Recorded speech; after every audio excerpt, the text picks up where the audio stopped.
So that is the concept of globalization, interconnectedness between countries. So the country is the economy, the world is becoming one large market rather than series of different markets. So we are seeing ourselves as just a small world because there's interconnectedness. People are moving, capital is moving, money is moving, companies are moving too. So that is what globalization is about. So what has been about globalization? One, increasing numbers of free trade agreements and economic unions between countries have reduced protection for industries. Consumers can purchase goods and services from other countries with few or no import controls, such as tariffs. So one reason why we are having this globalization is that there's free trade. The trade restriction is reducing. Mm-hmm. So it means people can start buying can import, can export.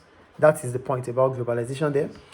Two, improved and cheaper travel links and communications between all parts of the world have made it easier to transport products globally. In addition, the internet allows easy price comparison between goods from many countries. Online or e-commerce is allowing orders to be placed from anywhere in the world.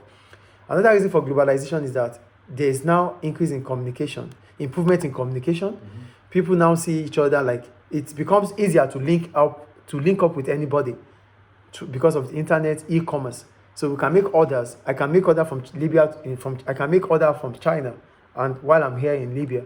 So this interconnectedness has made globalization to stay. The third one, many emerging countries are industrializing very rapidly. So for emerging countries, now what they are saying is that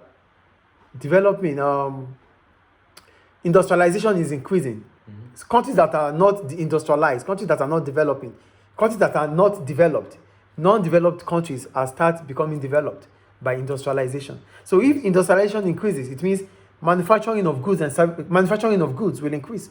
And if manufacturing of goods increases, exportation would increase. Mm-hmm. And there won't be exportation without globalization. Yes. So with exportation now increasing, different countries, globalization is taking place. Yes. That's the third point there. So I think reasons for globalization is understood. Mm-hmm. So what are the opportunities and threats of globalization for businesses? So we start with the opportunities. They start selling exports to other countries. That means they open foreign markets. So they can sell to foreign customers. That's an opportunity, is a benefit of globalization. Two, open factories operations in other countries.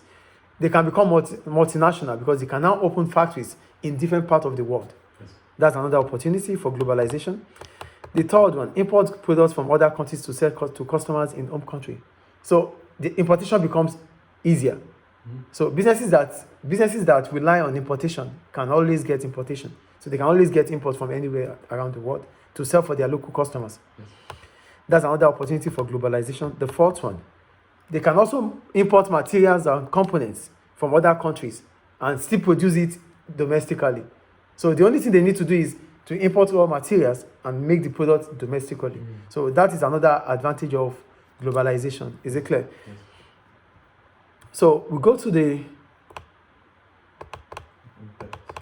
impact on business. Well, I think the impact is just what I made, the explanation I made already. Oh, yeah. Yeah, selling export means that you can increase your customer base abroad. Yes or no? Yeah. When you open factories anywhere in the world, you become multinational, and that allows you to have economies of scale because you can open factories where the raw materials are cheaper. Mm. Do you understand? Yes. Importing products from abroad to produce locally, it increases your GDP and it increases your output domestically. Yes. And what else there? Importing raw materials and components from other countries but still produce them finally here. It means instead of you to buy finished goods abroad, importing